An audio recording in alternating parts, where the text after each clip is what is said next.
নমস্কার। প্রাণারামের মাধ্যমে সম্প্রচারিত ভারত কথার গ্রন্থি মোচনের ৩৮৫তম পর্বে আপনাদের সবাইকে জানাই সাদর সম্ভাষণ। মহামতি অনন্তলালের পরম আশীর্বাদে আমরা শুনে চলেছি ভারত কথা। ভারত কথার সমস্ত ঘটনা যা আমরা এতক্ষণ শুনে চলেছি সবই বলছেন আমাদের কাছে বৈশম্পায়ন। তার জবানিতে আমরা সেই যে যুদ্ধ বিরাট পর্বের এবং তারপরে অর্জুনের হাতে কৌরবদের কি দশা হলো এবং সেখানে একের পর এক ঘটনার বর্ণনা এবং অবশেষে অর্জুন যখন সমস্ত কৌরব বীরকে প্রায় অচেতন করে ফেলে দিলেন বানাঘাতে, সেই সমস্ত ঘটনা আমরা শুনলাম। আমরা এও শুনলাম দুর্যোধন চেতনা পেয়ে তিনি লাফিয়ে উঠে প্রায় ভীষ্মকে চিৎকার করে বলছেন পিতামহকে যে অর্জুন পালিয়ে যাচ্ছেন, আপনি তাকে পেছন থেকে বাণ দ্বারা বিদ্ধ করুন যাতে সে প্রাণ নিয়ে ফিরে না যেতে পারে। তার উত্তরে মহামতি ভীষ্ম কি বলেছেন সেটাও আমরা শুনেছি এবং তিনি দুর্যোধনকেও বা কি আদেশ করলেন সে কথাও আমরা শুনেছি। তিনি দুর্যোধনকে বলছেন, হে কুরুপ্রবীর, তুমি দ্রুত কুরুদেশেই প্রস্থান করো, আর অর্জুনও তার সমস্ত গৌশক্তি নিয়ে, মৎস্য দেশের গৌশক্তি নিয়ে তিনি প্রতিগমন করুক। আর মোহবশত তুমি ভুলেও অর্জুনের সাথে যুদ্ধ করার আর কথা ভাবনাতেও এনো না। মোহবশত অর্জুনের সঙ্গে যুদ্ধ করার চিন্তাও তুমি আর এনো না, কারণ তোমার পক্ষে এখন স্বদেশে প্রস্থানই শ্রেয়স্কর, বা এটাই তোমার আসল কর্তব্য। এরপর আমরা দেখলাম শুধু মহামতি ভীষ্ম নয়, মহামতি ভীষ্মের এই কথায় সায় দিলেন দ্রোণ, কৃপাচার্য প্রত্যেকেই। এবং দুর্যোধন যেভাবে নাস্তানাবুদ হয়েছেন, যাদের ভরসায় তিনি যুদ্ধ করতে চেয়েছেন, বিশেষ করে কর্ণ, তার তো আচ্ছন্ন ভার এখনো কাটেইনি, আর অন্যান্য সৈন্যরা সবাই ছত্রভঙ্গ। আর তিনি কি বা বলতে পারেন এই কুরুবৃদ্ধদের? এদের শক্তিতেই তো তিনি যুদ্ধ করতে এসেছেন, কিন্তু প্রত্যেকেই এখন বিপর্যস্ত। সবচাইতে বেশি বিপর্যস্ত স্বয়ং রাজা দুর্যোধন। কিন্তু তার স্বভাব অতি কোপন স্বভাব। তিনি মহাভারত বলছেন তিনি অতি কোপন স্বভাবের মানুষ। অতীত কাম ইউধি সত আমর্ষি। অমর্ষি মানে কোপন স্বভাব। রাজা বিনিশ্বস্য ভুবম তৃষ্ণ।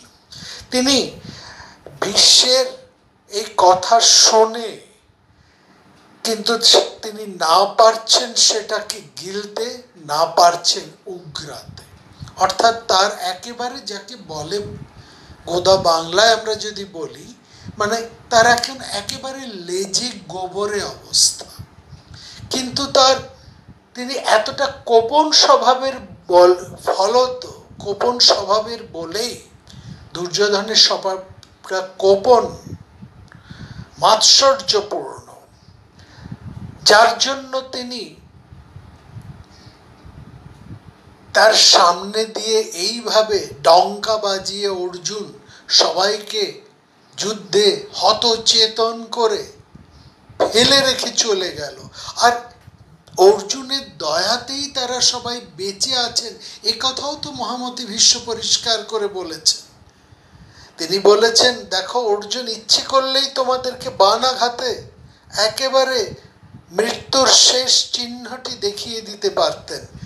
জীবনের শেষ দুয়ার পার করে মৃত্যুর দুয়ারে তোমাদেরকে পৌঁছে দিতে পারতেন এই বীর অর্জুন।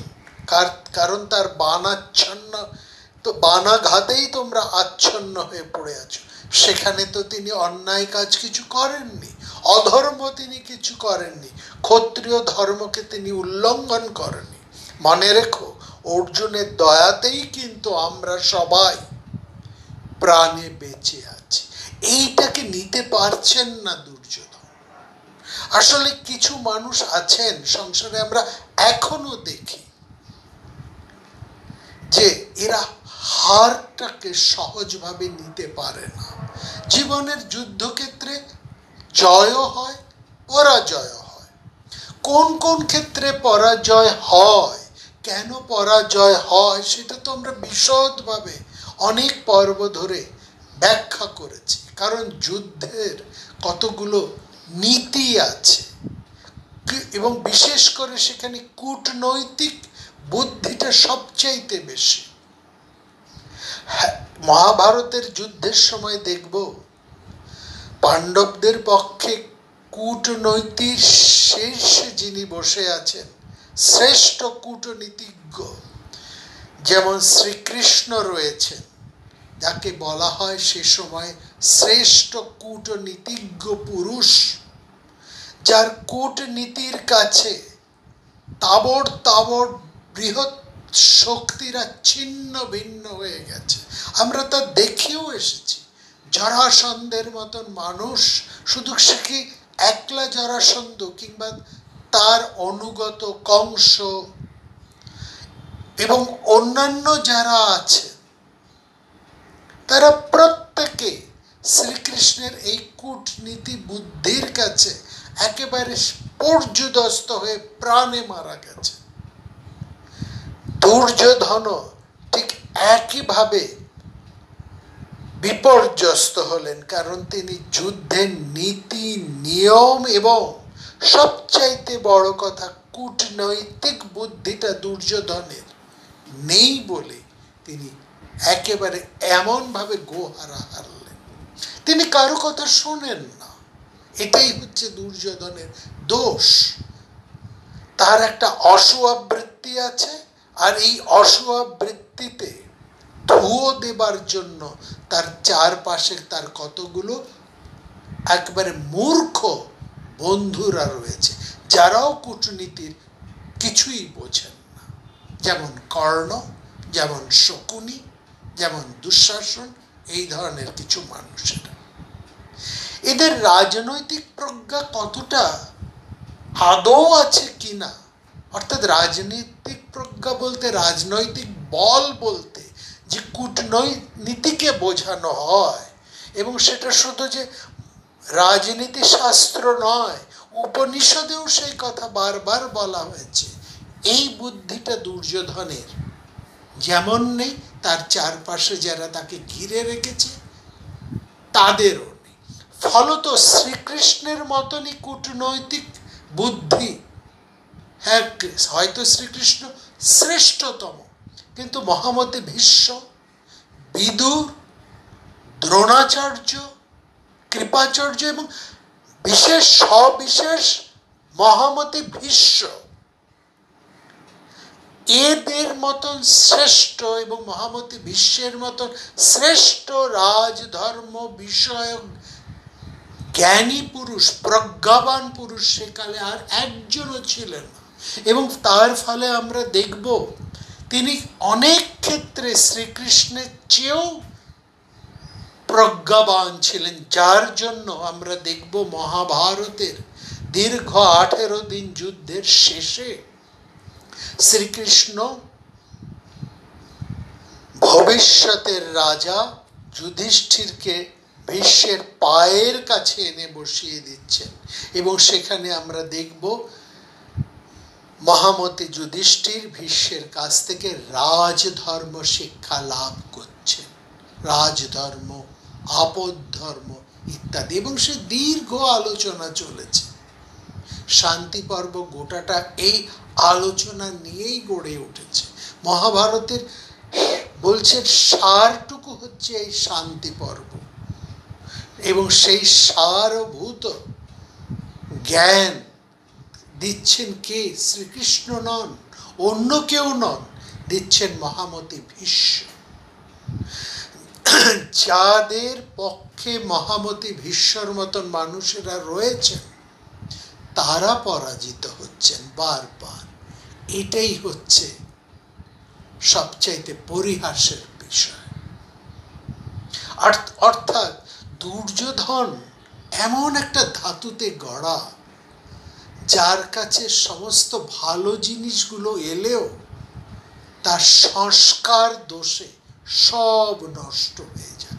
সমস্ত কিছু পেয়েও তিনি সব কিছু হারিয়ে নিঃস্ব হয়ে পড়েন।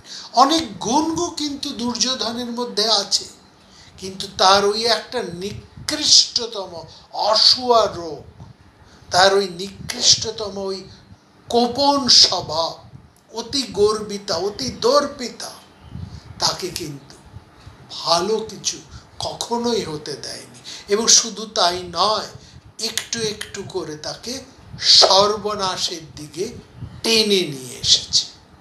এখানেও আমরা দেখছি তিনি আর কিছু করতে পারছেন না বলে, তার কিছু করার নেই বলে তিনি প্রায় বাধ্য হয়েই যুদ্ধের অভিলাষ ত্যাগ করে নীরব হয়ে রইলেন। এই নয় যে তিনি ভীষ্মের কথাটি, মহামতি ভীষ্মের কথা, দ্রোণাচার্যের কথা, কৃপাচার্যের কথা তিনি শুনলেন বা তিনি হৃদয়ঙ্গম করলেন, বা না, সেটা তিনি করেননি। তিনি বাধ্য হয়ে অনন্যপায় হয়ে তিনি নিঃশ্বাস পরিত্যাগ পূর্বক যুদ্ধের অভিলাষ ত্যাগ করে গোঁ ধরে নীরব হয়ে রইলেন। এখন আর যাই হোক, দুর্যোধনকে তো বাঁচাতে হবে, তিনি তো রাজা, তাকে তো রক্ষা করতেই হবে। সেই জন্য আমরা দেখলাম সবাই দুর্যোধনকে চতুর্দিক থেকে ঘিরে তারা রওনা দিলেন হস্তিনাপুরের দিকে। এখানে এই যে দুর্যোধন হচ্ছেন রাজা, হস্তিনাপুরের রাজ প্রতিনিধি, তিনি রাজা নন, কিন্তু হস্তিনাপুর সিংহাসনের প্রতিনিধি হয়ে দুর্যোধন এসেছে। এখানে ধৃতরাষ্ট্র আসেননি। আর যারা এসেছেন কেউ রাজপদের তো মানুষ নন। ভীষ্ম তিনি রাজপথের দাবিদার নন, দ্রোণাচার্য, কৃপাচার্য এরা আমত্ত মাত্র, অশ্বত্থাম আরেকজন হস্তিনাপুরের আমাত্য, কর্ণ অন্য দেশের রাজা, শকুনীয় তাই। এরা এসেছে, একমাত্র হস্তিনাপুরের প্রতিনিধি বলে যিনি এসেছেন তিনি হচ্ছেন দুর্যোধন। এই জন্যই তাকে রাজা সম্বোধন করা হয়েছে। এই রাজা সম্বোধন অর্থে এটা যেন আমরা বুঝেন না, ভুলেও এটা আমরা সিদ্ধান্ত না করে ফেলি যে দুর্যোধন রাজপদে আসীন হয়ে গেছে। তিনি এখনো কিন্তু তার পিতার নিয়োজিত প্রতিনিধি মাত্র। এবং সত্যিই তো তার পিতাও কি হস্তিনাপুরের রাজা? তাও তো নন। আইনত তিনি হস্তিনাপুরের রাজা হতে পারেন না। যাই হোক, যেহেতু পাণ্ডবেরা এখন বনে আছেন, তাদের রাজ্য হস্তিনাপুর কপট পাশায় হরণ করেছে এই কৌরবেরা, ফলত হস্তিনাপুরের রাজা হিসেবে দুর্যোধনকে একটা মান্যতা দেওয়া হয়েছে। এই যে রাজা, এই রাজার একটি রাজ্যের প্রচলিত সামাজিক শৃঙ্খলা রক্ষা করা তার যেমন কাজ, তিনি এবং রাজনৈতিকভাবে তিনি সার্বভৌম শক্তির অধিকারী, এটাও ঠিক, কিন্তু একই সাথে সমাজের শৃঙ্খলা, আইনের শৃঙ্খলা তাকে কিন্তু মেনে চলতে হয়। আর এই শৃঙ্খলাকে মহাভারত বা সেই সময়কার রাষ্ট্রনীতির ভাষায় বলা হয়েছে, রাষ্ট্রনীতির পারিভাষিক ভাষায় বলা হয়েছে বিনয়। বিনয় মানে কিন্তু এখানে মডেস্টিকে বোঝাচ্ছে না, এটা বুঝবেন। বিনয় বলতে এখানে মডেস্টি বলানো হচ্ছে না। তাহলে বিনয় সেই সময়ের রাষ্ট্রবিজ্ঞানের ভাষায়, রাজনীতির ভাষায় যে বিনয় শব্দটাকে ব্যবহার করা হয়েছে, সেটা বলতে বোঝানো হচ্ছে যে শিক্ষার দ্বারা, যে বিদ্যার দ্বারা, যে অভ্যাসের মাধ্যমে একজন রাজার অন্তর ইন্দ্রিয় এবং বহির ইন্দ্রিয় শৃঙ্খলিত হয়, যে অভ্যাস, যে শিক্ষা এবং যে বিদ্যার মাধ্যমে একজন রাজা তার অন্তর ইন্দ্রিয় এবং বহির ইন্দ্রিয়কে কন্ট্রোল করতে পারেন, তিনি হচ্ছেন একজন বিনীত নৃপতি বা বিনয়ী রাজা। তার বিনয় শিক্ষা সম্পূর্ণ হয়েছে। এখানে রাজা মডেস্টিটাকে কিন্তু বলা হচ্ছে না। ইন্দ্রিয়কে যিনি জয় করতে পারছেন এবং বিদ্যা শিক্ষার মাধ্যমে যিনি বিনীত হয়েছেন, তিনি প্রজাদের বিনয় রক্ষার সচেতন থাকবেন। এর ফলে রাজ্যভোগও যেমন স্বচ্ছন্দ হবে, তেমনি প্রত্যেকের হিত সাধনও সম্ভব হবে। এই কথাটা কিন্তু মহাভারত এবং অন্যান্য সেই সময়কার রাজশাস্ত্রগুলো বারবার বলেছে। এই যে সর্বভূতের একটি আকাঙ্ক্ষা এবং সর্বভূতের যে দায় রাজার উপরে চাপানো আছে বা রাজার উপরে দেওয়া আছে, তার মানে রাজা হচ্ছেন সমস্ত প্রাণীর সুখ বিধানের জন্য প্রথম মুহূর্ত হতেই বলি প্রদত্ত। তার একমাত্র কর্তব্য হচ্ছে তার রাজ্যে প্রত্যেকটি প্রাণীর, মানুষ শুধু বলছে না, বলছে প্রত্যেক প্রাণীর সুখ সাধনই রাজার একমাত্র কর্তব্য বা প্রধান কর্তব্য। একটা সর্বভূতৈষণার তিনি সাধন করার জন্য, তার এই সর্বভূতৈষণার একটা প্রবৃত্তি যেন রাজার মধ্যে থাকে, এবং এটাই হচ্ছে রাজার রাজনৈতিক ধর্ম। এই সর্বজনের হিত সাধন, সর্বভূতের এষণা, এইটাই হচ্ছে রাজার প্রধান রাজধর্ম। এই ধর্ম রাজার নীতি, রাজার ন্যায়, এবং এটাই হচ্ছে রাজার শৃঙ্খলা বা আইন। এই কটাকে, এই সর্বভূতের হিত সাধনের জন্য রাজা তার নীতি, ন্যায়, আইন এই সমস্তর মধ্যে নিজের বুদ্ধি, নিজের প্রজ্ঞা অনুসারে তিনি কাজ করবেন। এই ধর্মটা হচ্ছে এমন একটা ধর্ম যা রাজাকেও নিয়ন্ত্রণ করে, রাজ্যকে নিয়ন্ত্রণ করে এবং রাজাকেও নিয়ন্ত্রণ করে। সুতরাং এখানে ধর্ম হচ্ছে রাজার ব্যক্তিগত আইন বা শৃঙ্খলা, অর্থাৎ রাজা কি করবেন কি করবেন না, রাজার অধিকার এবং অনধিকার, রাজার ক্ষমতা, সব কিছুকে নিয়ন্ত্রণ করছে এই আইনটি। রাজা পিতার মতন প্রজা শাসন করবেন, এটা যেমন ঠিক একইভাবে তিনি কোনো প্রজার ব্যক্তিগত সম্পদে হস্তক্ষেপ করতে পারবেন না, এই কথাও কিন্তু বলা হয়েছে। এই যে কাজটা, রাজার যে এই একটা বিশাল গুরুত্বপূর্ণ দায়িত্ব এবং কর্তব্য একই সঙ্গে রাজার উপরে ন্যস্ত করা হয়েছে, সেখানে রাজা কি হবে? রাজা তার প্রধান গুণ কি আছে? তাকে ধৈর্যশালী হতে হবে, তাকে ধার্মিক হতে হবে, তাকে সত্যবাদী হতে হবে, কথায় এবং কাজে তাকে এক হতে হবে, অর্থাৎ তিনি যা বলবেন তিনি তাই করবেন, অর্থাৎ যা বলবেন তার উল্টোটা তিনি করবেন না। পরের উপকার রাজা সব সময় স্মরণে রাখবেন। তিনি দাতা হবেন, তিনি সদা উৎসাহী হবেন, তিনি অনলস হবেন, তিনি সবাইকে নিয়ন্ত্রণে রাখতে পারবেন। রাজার সেই আত্মশক্তি থাকতে হবে এবং তার একটা দৃঢ়তা থাকতে হবে তার স্বভাবের মধ্যে। এবং সবচাইতে বেশি রাজা কিন্তু বিনয়ী হবেন। এই বিনয়ী অর্থাৎ রাজা ইন্দ্রিয় জয়ী হবেন, ইন্দ্রিয় জয়ী হবেন রাজা।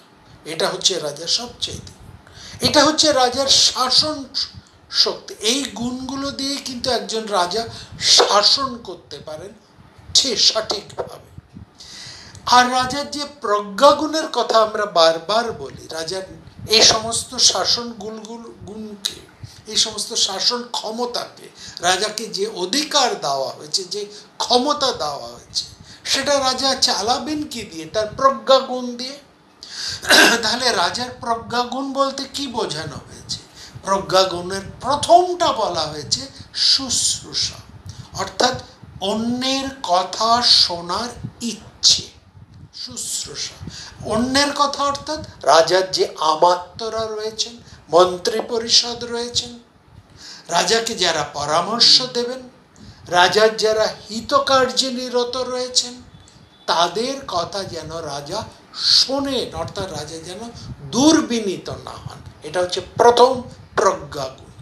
দ্বিতীয়টা হচ্ছে যা তিনি শুনলেন, যে উপদেশ তিনি পেলেন, সেটাকে তিনি পরিষ্কারভাবে যেন গ্রহণ করতে পারলেন। যা শুনলেন তা যেন তিনি তার অর্থকে সঠিকভাবে গ্রহণ করতে পারলেন। এই যে আমরা দুর্যোধনকে দেখছি, আসছি সেই আলোচনা আসছি, আমি প্রজ্ঞাগুণগুলোকে একটু আগে বলে নিই। আরেকটা প্রজ্ঞাগুণ বলছেন রাজা যা শুনলেন তা যেমন তিনি স্পষ্ট করে বুঝতে পারেন, যথার্থভাবে তার নিহিতার্থ যেন তিনি বুঝতে পারেন, সেই সঙ্গে সঙ্গে যা শুনলেন তা তিনি যেন কখনোই ভুলে না যান। শুনলেন এবং তারপর খানিকক্ষণ পরে তিনি ভুলে গেলেন, এমনটা যেন তার না হয়। এই হচ্ছে রাজা যেন এইকে ধারণ করতে পারেন, অর্থাৎ আমাত্যরা তাকে যা উপদেশ দিচ্ছেন তা তিনি যেন ধারণ করতে পারেন। এছাড়া রাজার অর্থশাস্ত্র, ধর্মশাস্ত্র, বিভিন্ন বিষয়ে জ্ঞান যেন রাজার থাকে এবং রাজার যেন একটা তর্ক শক্তি থাকে। তর্ক শক্তি হচ্ছে রাজা যেন যুক্তিনিষ্ঠ হন, অযৌক্তিক ব্যবহার যেন রাজা না করেন, ইমোশনের দ্বারা রাজা যাতে না চলেন, অর্থাৎ তার সজাগ যেন থাকে, তার বুদ্ধি বৃত্তিটা যেন সজাগ থাকে, তর্ক বুদ্ধি। আর তিনি দোষযুক্ত কোনো কিছুকেই যেন প্রথমেই পরিহার করেন, যার মধ্যে দোষ আছে। যেসব মানুষরা সঠিক নন, যেসব আমাত্য মন্ত্রীবর্গের মধ্যে অপরাধ প্রবণতা রয়েছে, যেসব জায়গায় ত্রুটি আছে, যে আইন প্রবর্তন করলে প্রজাদের ক্ষতি হতে পারে, অর্থাৎ যা কিছু দোষযুক্ত, সেই সমস্ত দোষণীয় বস্তুকে রাজা যেন সর্বপ্রথমেই ত্যাগ করেন। তিনি যেন সেই দোষণীয় বস্তুকে নিজের স্বার্থ সিদ্ধির জন্য নিজের সাথে মিশিয়ে না ফেলেন। আর কি, রাজা যেন মন দিয়ে সমস্ত কিছুকে সঠিকভাবে বিচার করতে পারে। এইটা হচ্ছে, এইগুলো প্রত্যেকটা হচ্ছে রাজার প্রজ্ঞাগুণ। আর থাকতে হবে রাজার উৎসাহ গুণ, এবং থাকতে হবে রাজার সবচাইতে বড় জিনিস যেটা চতুর্থ গুণ বা আত্মসম্পদ, অর্থাৎ রাজা ভালো কথা বলতে জানবেন, তার রাজার স্মরণ শক্তি খুব ভালো হবে, তিনি মানসিকভাবে দৃঢ় হবেন, সব কিছুকে তিনি বিচার বিবেচনা করতে পারবেন, তিনি অকার্য থেকে নিজেকে গুটিয়ে নিতে পারবেন, তিনি অন্যের বিপদ থেকে নিজে ঝাঁপিয়ে পড়ে তাদেরকে রক্ষা করতে পারেন, সৈন্যবাহিনীর মনোবল তিনি বাড়াতে পারবেন, প্রজাদের কাছে তিনি পিতার মতন আশ্রয় হয়ে উঠতে পারবেন। হ্যাঁ, এই এবং তিনি সবচাইতে বড়, তিনি একজন কূটনীতি বিশেষজ্ঞ হবেন। কূটনীতিটা তিনি ভালোই বোঝেন, বুঝতে হবে, এই বোধটিটা থাকতে হবে। এই ক্ষেত্রে আমরা দুর্যোধনকে রাজা বলছি, কিন্তু সত্যি কি দুর্যোধনের মধ্যে এই সমস্ত গুণগুলো আছে? নেই, অনেক গুণই তার নেই। আমরা কি আছে আর কি নেই সেগুলো আমরা ক্রমান্বয়ে দেখব। এইখানে আমরা দেখছি তিনি রাজা হিসেবে তিনি রাজা হতে চান। এখন যেহেতু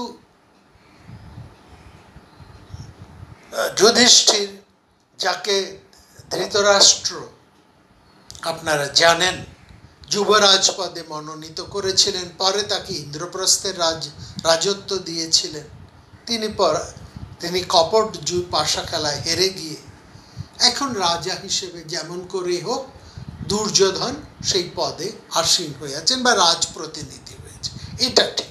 কিন্তু রাজা হবার যোগ্যতা তার মধ্যে কিন্তু এগুলো নেই।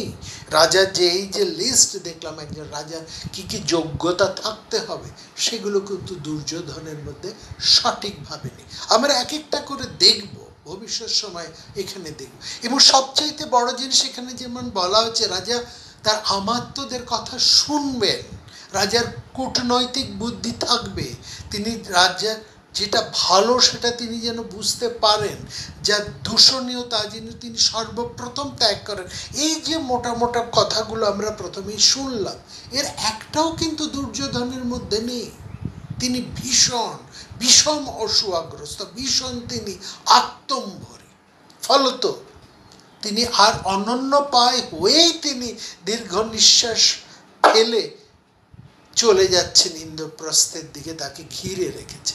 আর ঠিক এই সময়ে আমরা দেখলাম একটা অর্জুন, যে মুহূর্তে তিনি দেখছেন যে সবাই বিদায় নিচ্ছে এবং ওখানে দুর্যোধনকে মাঝখানে রেখে চারপাশে সবাই ঘিরে তারা এগিয়ে যাচ্ছেন, অর্জুন কি করলেন? অর্জুনের এতটা ক্রোধ এখানে মনে মনে তিনি পুষে রেখেছেন এই কর্ণ আর দুর্যোধনের প্রতি। হ্যাঁ, তিনি যুদ্ধের মধ্যে তাদেরকে সামনে পেয়ে তিনি কোনো অন্যায় কাজ করেননি, কোনো অধর্ম করেননি, কিন্তু তাদেরকে যখনই পেরেছেন একেবারে ধুলোয় মিশিয়ে দিয়েছেন। বারবার পালিয়ে গেছেন কর্ণ, আর সমস্ত কিছু হারিয়ে একেবারে অচেতন হয়ে মাটির মধ্যে গড়াগড়ি খাচ্ছিলেন দুর্যোধন। এইবার দুর্যোধনকে ঘিরে সমস্ত কুরু বাহিনী এবং কুরু বীরেরা, কুরু বৃদ্ধেরা যখন দুর্যোধনকে একেবারে গাইড করে নিয়ে যাচ্ছেন, সেই সময় দূর থেকে অর্জুন দুর্যোধনকে দেখতে পেয়ে একটি বাণ নিক্ষেপ করে দুর্যোধনের সেই উজ্জ্বল কিরীটটিকে মুহূর্তের মধ্যে ভস্ম করে দিলেন। অর্থাৎ রাজার যে চিহ্ন, সেটি হচ্ছে দুটো জিনিস, একটি হচ্ছে রাজদণ্ড, অন্যটি হচ্ছে রাজছত্র। রাজা যেখানে সিংহাসনে বসেন সেখানে রাজার হাতে থাকে রাজদণ্ড, কিংবা রাজার পাশে রাজার সেই রাজ চিহ্নের শক্তি সমেত সেই রাজদণ্ডটি থাকে।